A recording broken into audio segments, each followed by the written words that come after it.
Hello, Death by Southwest listeners. It is 7:27 on Monday. So to say that I'm late with recording this bonus is putting it a bit mildly. But I was really kind of like, what am I going to talk about? It's hard to do the bonuses alone, and Jenna is still... she's unavailable. And Mark was willing to do it with me, but I was unwilling to go over to his house. So now it's just me. And I kept thinking, what am I going to do this episode about? I still don't know, but I realized that I probably should do these. I probably need to do these at the beginning of the day when I'm like raring to go and have my brain on full functioning mode. Whereas right now, I don't. That was my weird text message sound. If you heard that, sorry about that. Yeah, I've been waking up. Well, today I woke up at 4:30.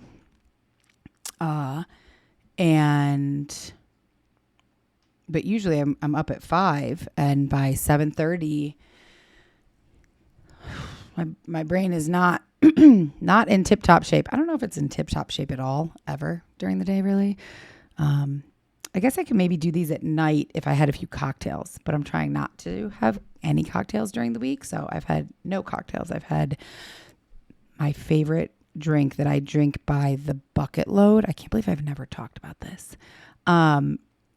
It's so depending on where you are in the country, it's going to be a different grocery store.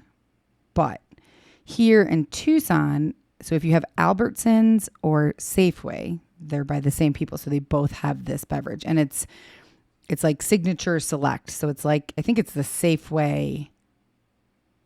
Don't you love it when things are both easier and more affordable? Like when the rain washes your car for you. Or like when you save up to 10% by bundling your renters and auto insurance with USAA. Bundle with USAA and start saving. Get a quote today. USAA. Like brand, basically. You know how, at Fry's, which is Kroger in Atlanta. So in the Southeast, I don't know where else there's Kroger's. But I used to shop at Kroger in Atlanta. And so it says Kroger on everything. And I was so surprised when I moved back here, that everything at Fry's says, like, their home brand says Kroger. It doesn't say Fry's. And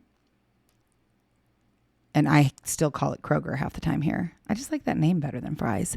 But anyways, so Albertsons and Safeway have their Signature Select sparkling water. It comes in a liter, I believe. Is it a liter? A half a liter? Whatever. Bottle, and it's flavored. So there, no calories. It definitely has aspartame in it, which I know is one of the many things that I eat, drink, and expose myself to that I'm sure will give me cancer, but no calories. So that's a win. The cherry limeade flavor is hands down the greatest drink ever. It's like just the right amount of sweet and tart. It's not too carbonated, but carbonated still. I mean, I can drink easily 6 of them a day. But that's the aspartame, that amount of aspartame is probably not good. And and they're like $1 something. So $6 a day on beverages seems like a financially not smart decision. God, this is really shaping up to be the most interesting bonus I've ever done, isn't it? So anyways, I go through them like crazy. I've actually asked at Albertsons, and other people love them. So I guess that's the point I was getting at. Other people definitely love them because there's, 8 different flavors, like tangerine lime, strawberry watermelon, several different flavors. This one is consistently sold out all the time at Albertsons. But I just realized the other day that it's also at Safeway, and it doesn't seem to ever be sold out at Safeway. So I go to Safeway just for the cherry limeade. And if you have an Albertsons or Safeway near you and you like sparkling water, you must go get the cherry limeade and try it. It is the best. I have the refrigerator that came in my rental. Like I rent this. It's not a house, but it is a freestanding home. So I guess it's a casita kind of. I don't know what qualifies a casita. We won't go down that road. Obviously it's a rental. It came with all the appliances in it. And then when Mark was living here, we had he would buy so much food and liked to just have things in stock that we needed to kind of reimagine how we're going to store food, because I buy what I'm going to eat for the next 2 days and that's it. And I go to the grocery store all the time. He also goes to the grocery store all the time, but buys enough food. He does Costco and stuff. So he had an extra refrigerator, smaller, not like a mini fridge, but smaller. I know everyone's dying to see the picture of this second refrigerator that I have, so I'll have to post a picture. But we put it in the laundry room here. It's a laundry room, I guess. It's a room where you do laundry. And then behind me, which only, I guess, Patreon people can see, you can see these beautiful metal shelves there. So this house doesn't have a pantry. Prior to Mark being here, I just had a cupboard where I would keep pantry-like items. And I like to put everything in the fridge anyway. So I'll keep a can of beans in the fridge. I don't care. But he was not into that. So when he was living here, we devised there's now a pantry shelf in my office. There's a pantry shelf in the kitchen. Mind you, I found the kitchen pantry shelves. They're super nice. I found them outside on the street. What is there? Okay. So the cherry limeade. So my dream is to that second fridge that I still have. So when he moved out, he left it here. He didn't really have any need for it at his house. And it's now just my beverage refrigerator. And it's filled with sparkling water, canned seltzer, water bottle. It's basically all different types of water. And I would love nothing more than to take everything out of it and only have it be cherry limeade. That's very excessive and absurd, but I'd like to do that. And that will conclude my section on sparkling water and beverages for this episode. I wrote down a few things to possibly talk about. So it was my birthday on Friday. It was Mark's birthday last Tuesday. Our birthdays are 3 days apart. And I think maybe I did talk about this on the last one, or maybe I just talked about it on Patreon. I can't remember. I can be weird about my birthday, always hoping for something amazing and magical. And then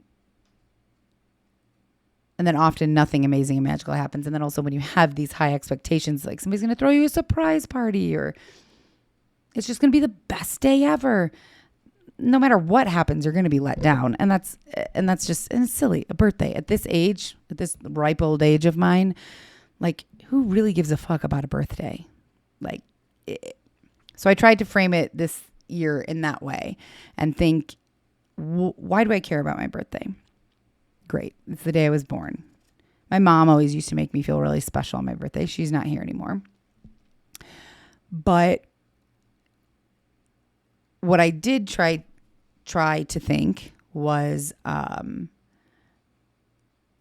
just lucky to be here for my birthday, because my very dear best friend Cullen, who passed away in April, his birthday's August 23rd, and he is not here for his upcoming birthday. And we were the same age. So rather than hope for some super special, amazing, ridiculous day, I would really try to just focus on the fact that I'm here to see this day and spend it with my dogs, sadly without Izzy. This is my first birthday without Izzy in 13 years, which was sad. But nonetheless, I'm here to celebrate this birthday and to do whatever I want on this day. And that's lucky. And that's a gift. And I know that sounds cheesy. It feels cheesy saying it, but I really tried to embrace that mindset this weekend because Jenna and Michael were not available or around. And, my dad, I think, is kind of like over doing birthday stuff for his, 40-year-old daughters. He sent me a very beautiful card, though. Last year, he forgot my birthday, which has never happened in all of my life. And I realize, again, at this age, birthdays are like, okay. But I don't know. My parents always were great about birthdays, birthday cards, birthday gifts when we were younger, great birthday parties. And so it was just I was like, he forgot my birthday. He's a 75-year-old man who has other things to worry about. So it's really not a big deal. But this year he's so smart that he felt bad. He called me last year, the day after, and he's like, I can't believe I forgot. He felt really bad. And so this year he must have remembered that he forgot it because he put a card in the mail well in advance. I got it a couple days before my birthday. So that was nice. And yeah, so Jenna and Michael were not around. So it was just me and Mark. We don't really have a ton of friends here. We each have a couple friends, but not many. And we're old. So Friday we went to Kingfisher, which is one of my favorite restaurants here, for just an oyster appetizer and a martini. Came home and made like some charcuterie and played, did we play Jeopardy? Maybe we didn't. Oh no, we went swimming. We went night swimming. Where I live has a little pool in the back of the casita complex, not in my backyard. If you're on Patreon, you're very familiar with my backyard because I'm always filming it and putting it on Patreon and talking about how trashy it looks. Not because of the property, because of all of the furniture that I have found on street corners and adopted. We went swimming, and then Saturday what did we do Saturday? Oh, nothing. I think we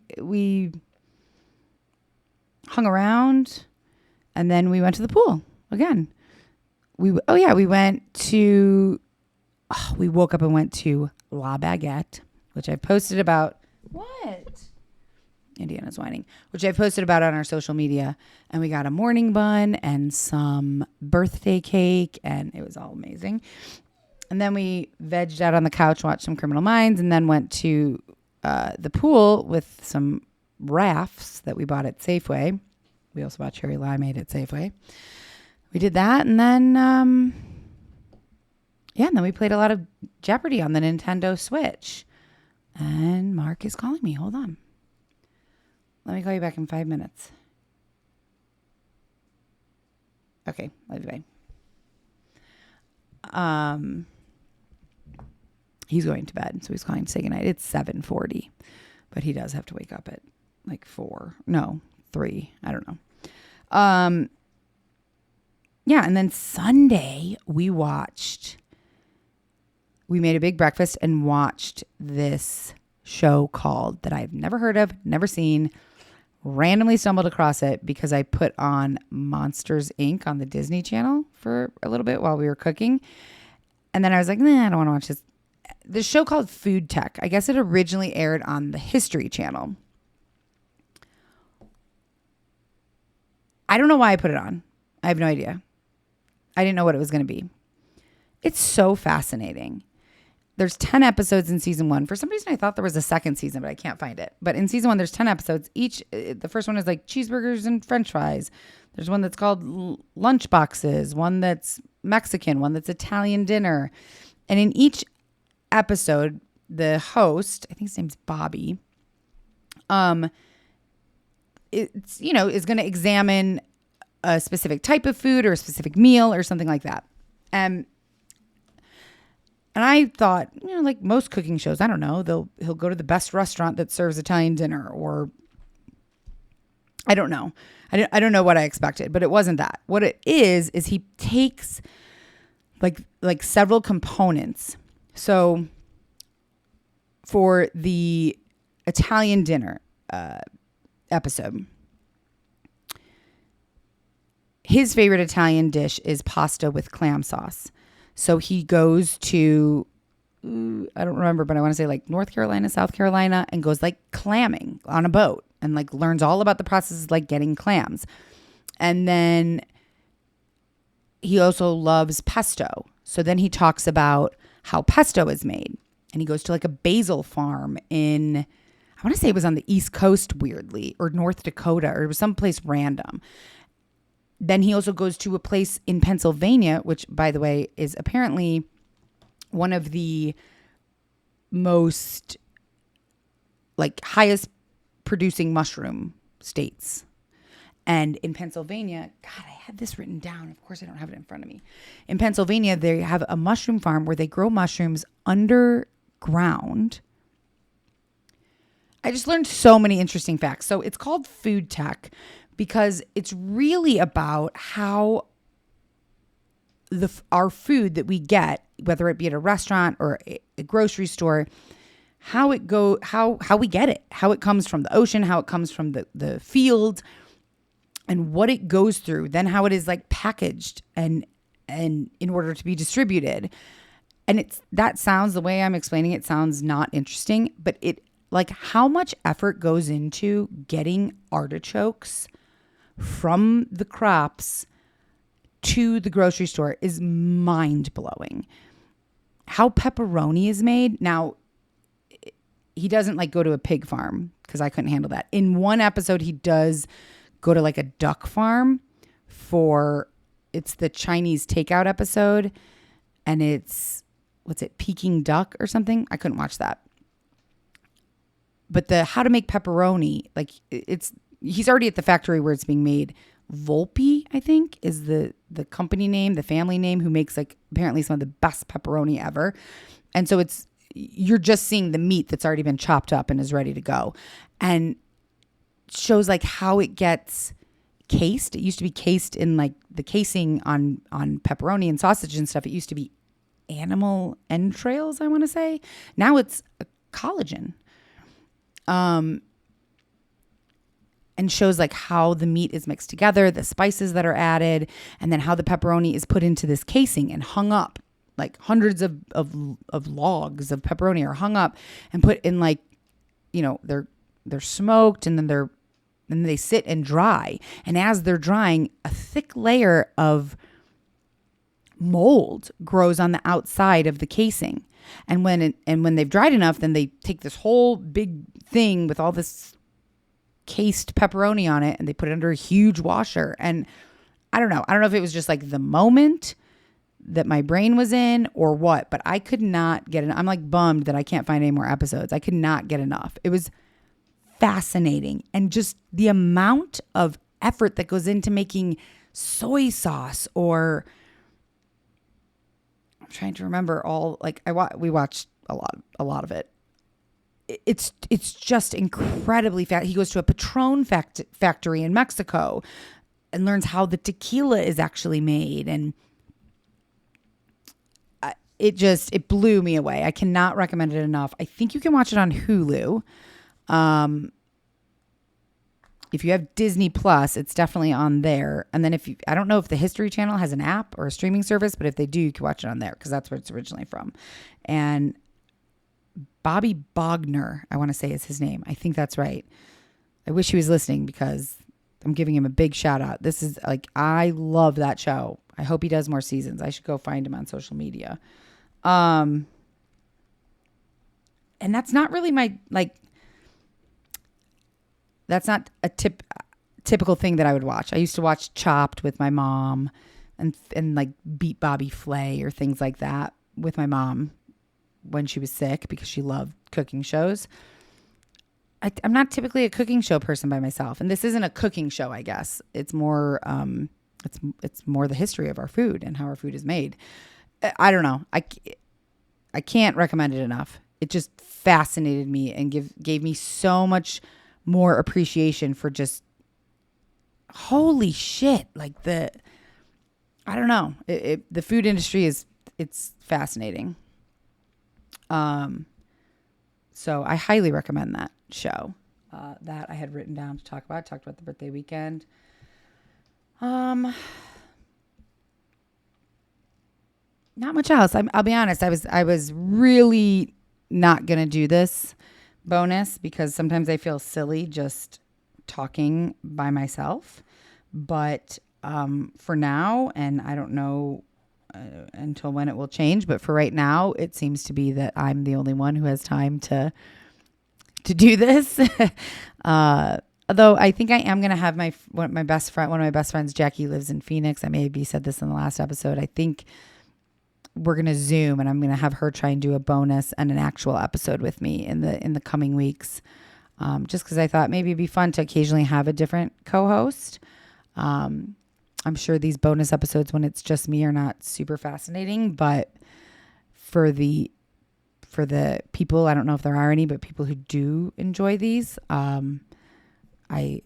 want to keep doing them. And once I get into it by myself, I do enjoy it. I was having a not a breakdown, a hard mental afternoon. I checked my bank account. That's what spurred it, is that I checked my bank account and it is frightening. And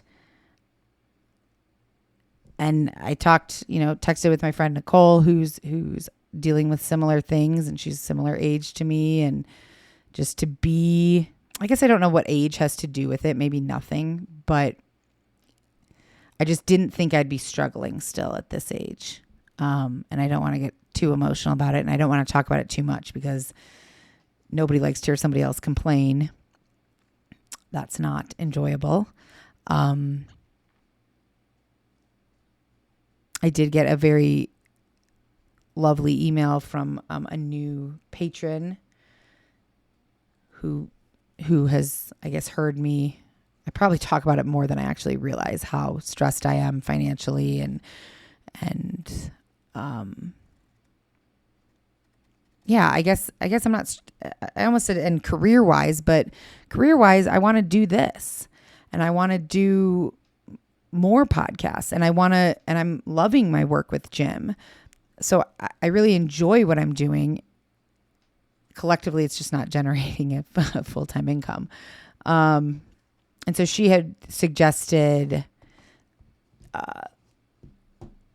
looking at positions at Pima Community College or U of A, just to try and have more of a steady. I'm pulling up her email now. That's why I'm looking at my phone. But Natalie was her name, and she is her name, not was her name. And I thought that was a great suggestion. So I did. I looked at Pima to see if there were kind of any like adjunct professor. And I didn't know the requirement. I have a master's degree. I don't know what the requirements are to like teach a college course. I'm not sure that I meet the requirements because I don't have a master's in writing. I have a master's in education. But there were some adjunct faculty writing positions. I would love to. So I used to work for this other company called Cloud 10, and the owner taught one course at USC in California. It was called Creating the Hit Podcast. And because I had teaching experience when I started, that's who I worked for. Like, that's how I got into this when I was working on Anna Faris's show, and he hired me. I told that story like via Twitter, randomly. And so when it came, like, he taught this course every year. And once I started working for him, like, I helped him develop the syllabus and kind of the course plan because I had experience doing that. And so I keep thinking, it's such a relevant thing to learn about now, podcasting or producing in media, social media management. I mean, obviously I know that colleges and universities have, I'm sure, tons of courses on that. I just haven't yet looked to see if U of A or Pima, the community college here, does. But if not, I don't know if that's even a thing. Like, does that happen? Can you go to them and be like, hey, I have this great course plan that I'd love to teach this course? I don't know. But I'm going to look into it. So thank you again, Natalie. That was a great suggestion. I also need to find an additional income like now, like yesterday. And I don't know what I don't know what I'm going to do. I don't know. I don't have any brilliant ideas. I mean, I'm applying for jobs on Upwork constantly and LinkedIn. And I know this sounds like I'm just poor mouthing it. Poor me, help me. I'm not trying to. I'm just trying to be honest. I mean, this is what's going on in my life. This is what consumes my brain and stresses me out, and what I spend time every day doing, looking for work. Because I'm at this point still determined to stay in this field of writing, podcasting, producing media. I'm not ready to give up and go work at whatever, somewhere else yet. Unless something that pays a lot of money with health insurance comes along, then I might be willing to do that, but I don't think that just comes along. So anyways, I do want to preface all this with sorry to be complaining-ish, or just straight complaining. And I'm not, this is just what's going on. And I'm not great at hiding things or keeping things to myself. If you hadn't figured that all out already, Mark said to me the other night, maybe you should keep your guard up a little bit and just be a little more guarded with how much you share. And I was like, no, that's just not how I am. And if I'm going to do this, I'm going to do it authentically, or I'm not going to do it at all. So I will leave it at that. This was a brief one, and I spent half the time talking about cherry limeade, so I apologize for that. I will have a new episode for you guys out tomorrow afternoon. It will be just me again. Hopefully that's not too disappointing. And thank you guys for listening and supporting and understanding and putting up with all the ups and downs of this podcast. I really, truly love all of you and appreciate you, and would love to hear from you. I really do love getting emails and messages.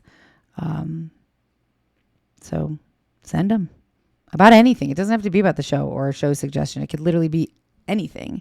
I just like getting to know you guys and hearing from you. And so if you're so inclined, please do reach out to send me an email. That's a really easy way to get in touch. And I hope everyone had a fabulous Monday, and I'll talk to you guys tomorrow. Okay, love you all. Goodbye.